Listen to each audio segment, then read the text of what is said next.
Here we go. So Awesome. thank you so much for being here today. This is Laura Cummins. She's going to talk about her education, her career path, and then we'll have time at the end for student questions. I'm so excited to be able to share this part of our class with the students, even though we're not in class. It's just such a great opportunity to connect with people who are far away or who we couldn't normally have in class for 4 hours. So thank you so much for being here, Laura. Absolutely. All the way from New Jersey. So I don't know how you want me to begin. Do you just want me to kind of give you the cliff notes on? Yeah, take about 10 minutes, take about 10 minutes and tell your education, your career path, and if you have any future goals, first jobs, that's the part. Okay. So, I can get started. Want me to get started?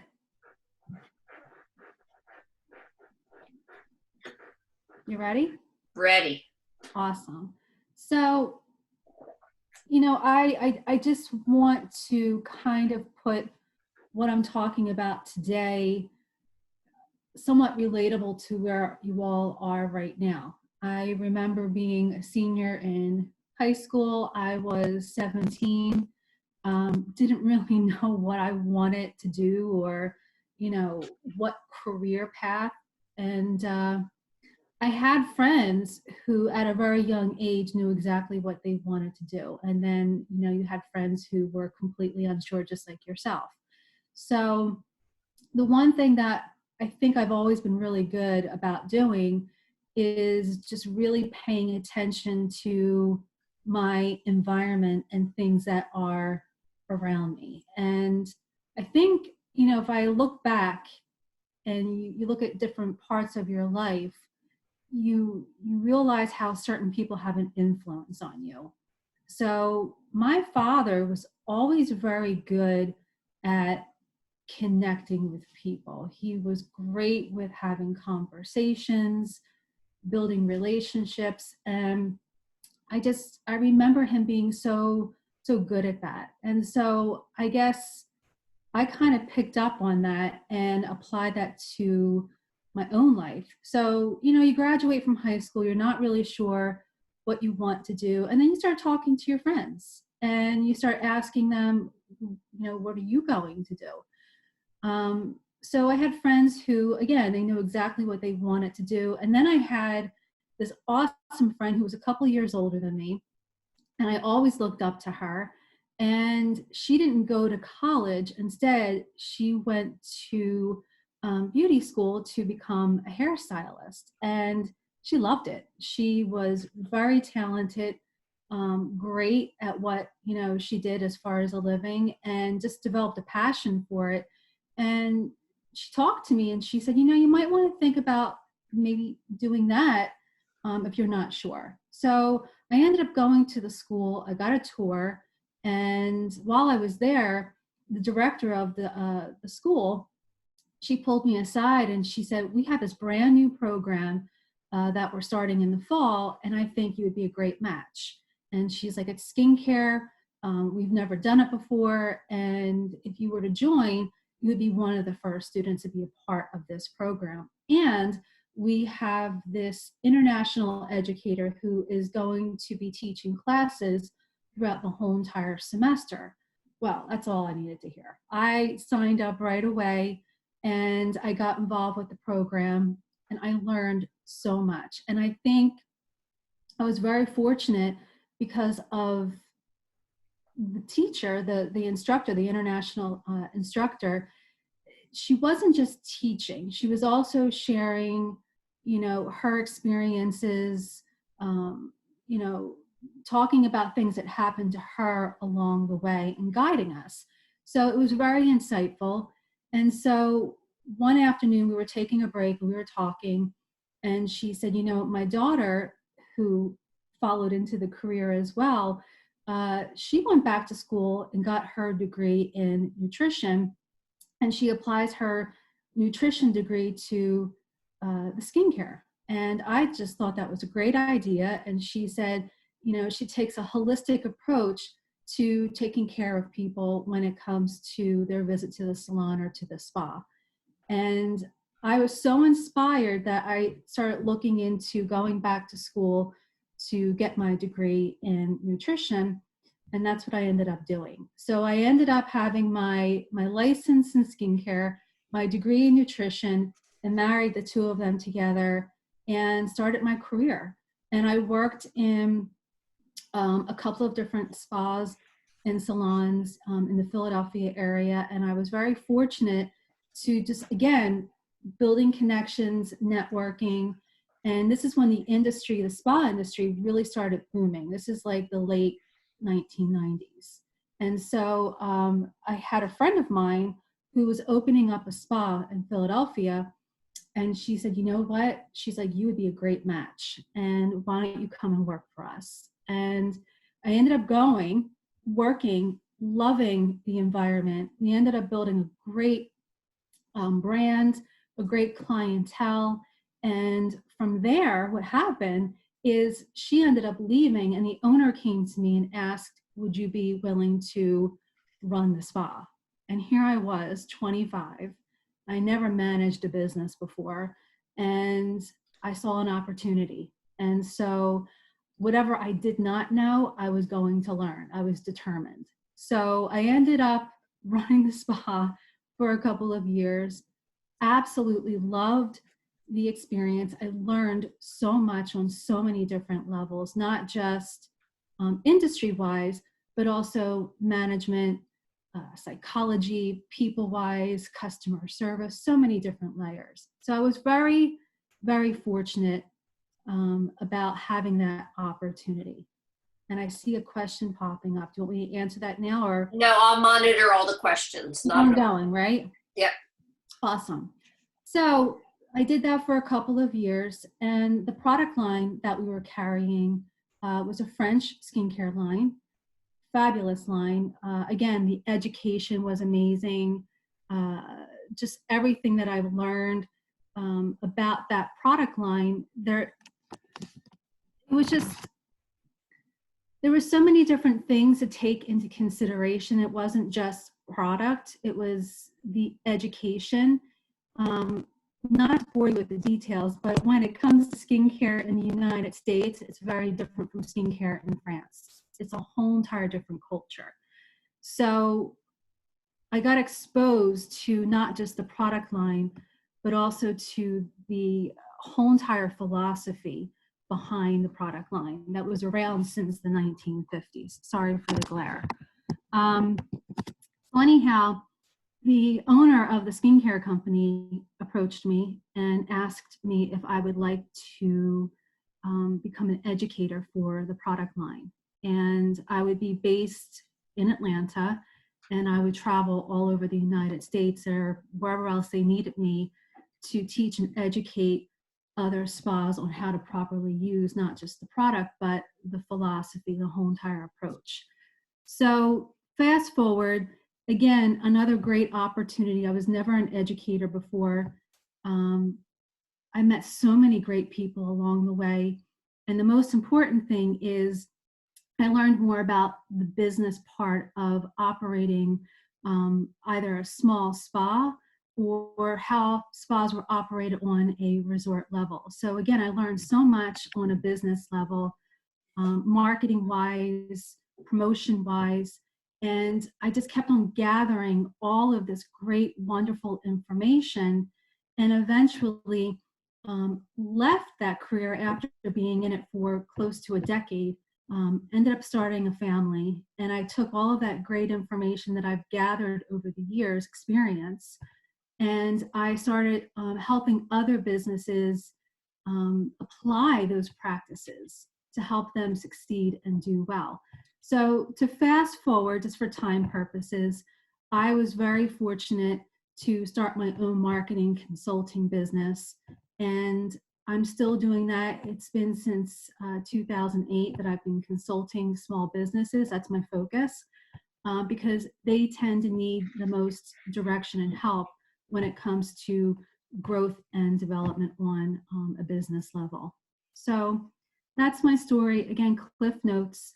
But I'm so glad that I've had all of the opportunities along the way. And I'm so happy that I was open to them and was willing to learn and expose myself to things that, sometimes we may not necessarily do so. So thank you for your time. And I guess it's question time.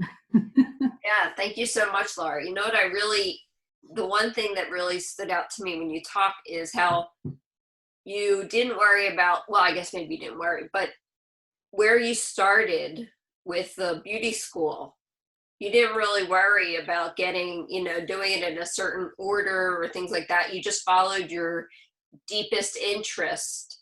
And it's crazy how it ended up being, it all works for you now.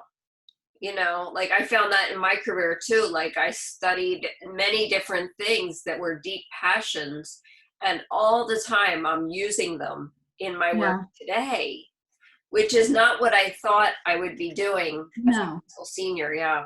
I think when you're that young, and I think our kids are much more fortunate now because there's so many more resources available to them than for us growing up.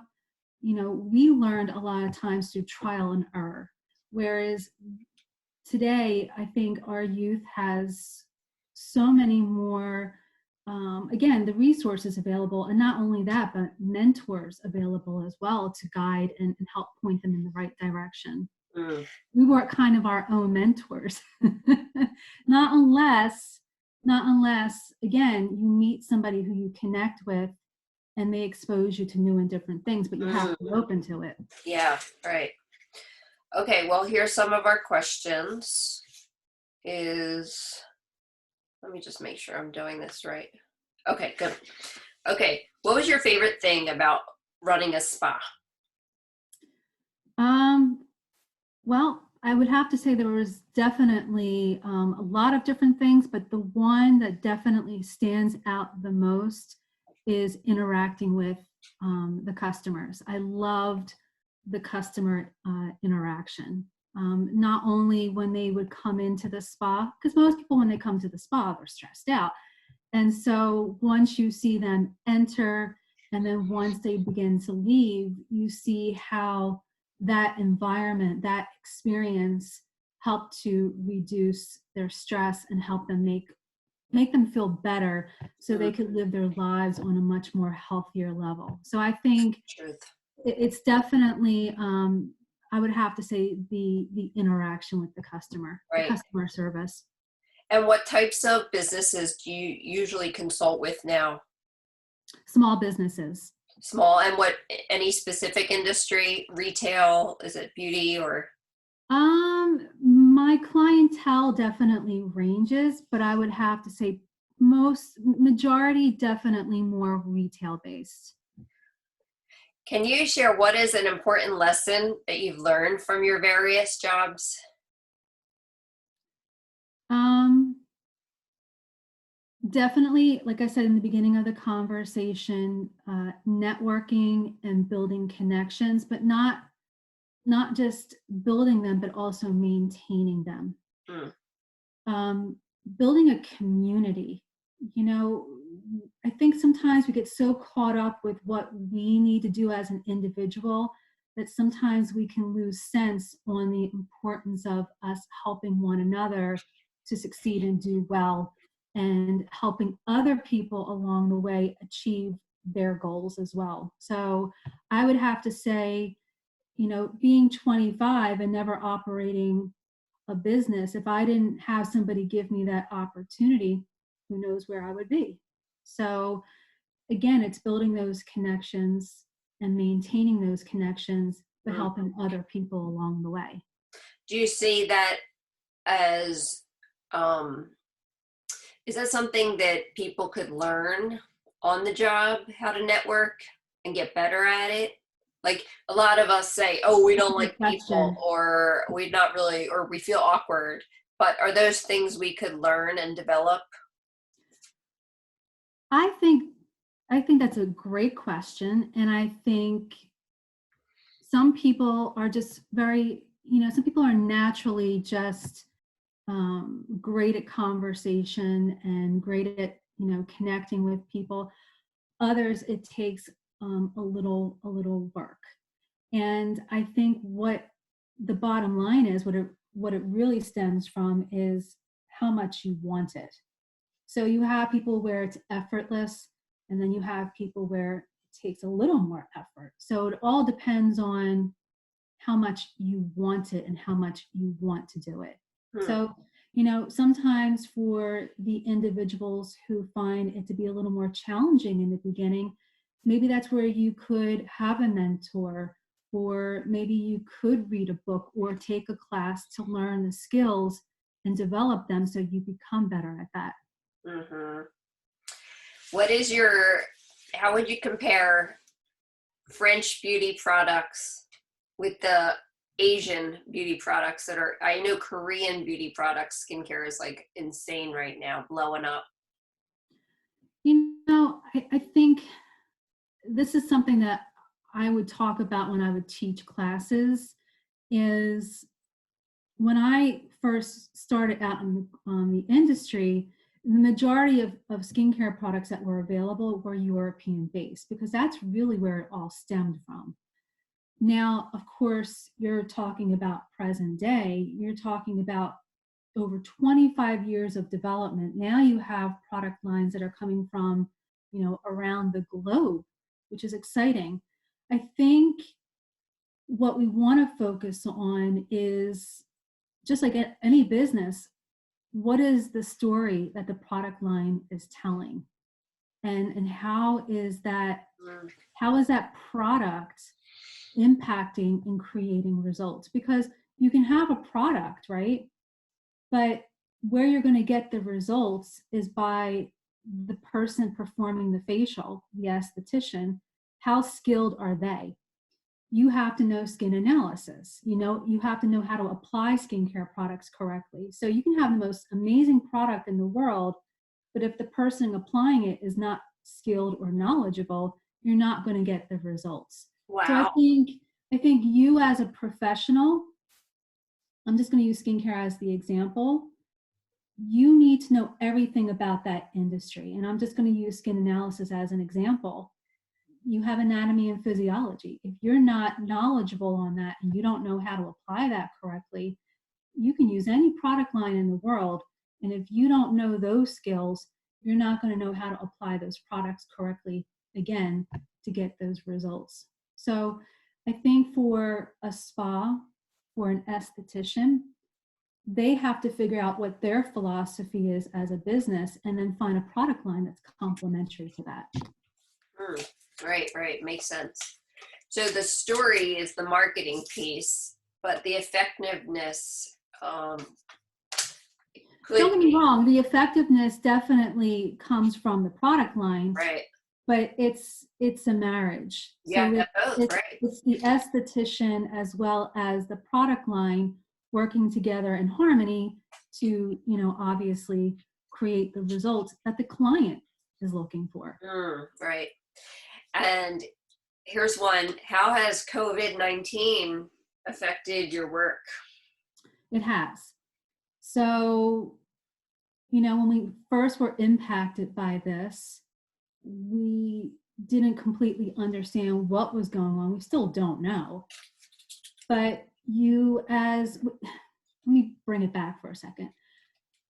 I'm gonna bring it back to what was the business like prior to COVID? Was it in good shape?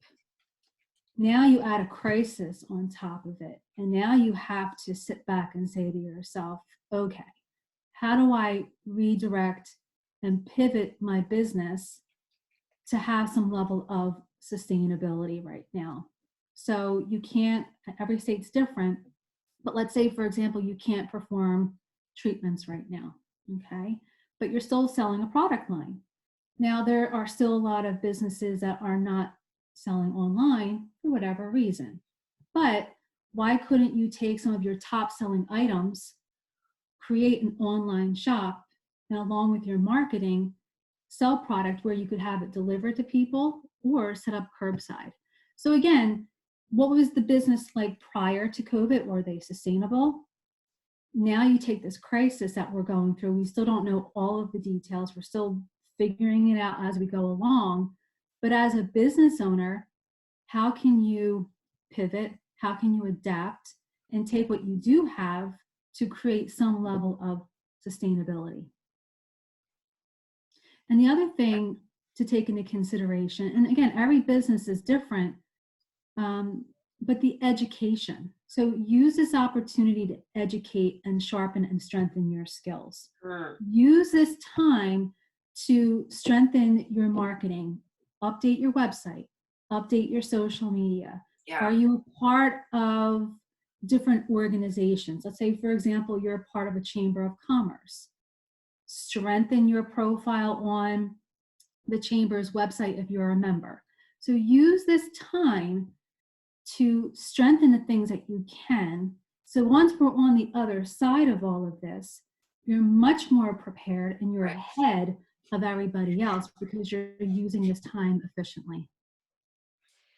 Oh, I have so many questions here. Okay. Um, quickly, do you have any food recommendations to help with acne? Acne depends on the level of acne. There are 4 stages to acne. So if you have a lower level of acne, which is usually blackheads, whiteheads, a couple of what we call pimples, one thing that is always great to do is to drink lots of water.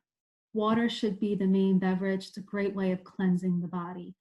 Keep your skincare ritual simple, good cleanser, good moisturizer. Don't pick your skin. If you feel as though your acne is becoming aggravated, that's when, of course, you want to get a doctor involved. So that way, obviously there's not infection. But the most important thing is eat a healthy diet and drink lots of water, fruit, vegetables, whole grains and so forth. All the things that you should be eating. Where are some places you've traveled for work? I've been all over the United States. I've been to the Caribbean. I've been to Mexico. I've been to Hawaii. Um, I've been to France. California, right? Well, like I said, straight Yeah. across the United States. I've been to Trinidad, which was amazing. I've been really kind of all over the place. I can Yeah. tell you, I haven't been to Alaska. That's one place I have not Ah, been. It's on my to-do list. I got to tell you guys, Laura and I went to high school together. We graduated. So we were We were in the class, same homeroom too. yeah, we were in the same homeroom, class of many years ago. And I think I have time for one more question. How flexible is your job? Oh, I have 2 questions. Go ahead. How flexible is your job? And then I have one more. So with me, with my marketing consulting, definitely very flexible. That's probably one of the main reasons why I started it when I did. My son was young, so I could work my schedule around his. Now he's in college. I have now more opportunity not to only run my business, but get more involved with my community. So there are different organizations that I volunteer my time to help them as well. Hmm. How about any marketing tips if students have businesses online where they've been selling or reselling products? Do you have any tips for them Um, during this time, especially? Did you see Chuck E. Cheese repivoted? Chuck E. Cheese is now doing pizza to go. that's interesting. So, because nobody's going to go in there, right? So they No, completely. I think what's interesting is that you guys are in California where you have your set of rules during this, and then I'm in New Jersey, totally different set of rules. So we have been very limited as far as our availability to food, as far as going out and buying it. So everything has been curbside for a really, really long time.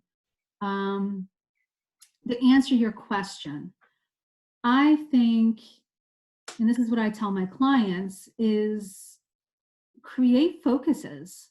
If you have a product that is not doing very well, create a story for it and create a focus and talk about the benefits of it and put that onto your social media. If you have a blog, write about it on your blog. If you have a website, create a feature on your website about that product. If you can, get yourself some press, especially if that product is really worthwhile. Another thing that I've been, really working with people right now, because small businesses are suffering right now, and this is where you have to be very creative with your marketing. Cross promotion. So if you have a business that is complementary to yours, why not create a cross promotion and help to support one another during this time? Complementary, but maybe not competition, right? Supportive. Well, absolutely. I mean, for example, let's say, I want to keep this kid friendly, but let's say you have a landscaping business and you have a landscaping business, but there is a local nursery. Why can't you partner with them? You're cutting the grass and somebody needs flowers for their house. Why not talk about the nursery and come up with some type of promotion? And Right. then they could do the same thing for you. Mm-hmm. That's great.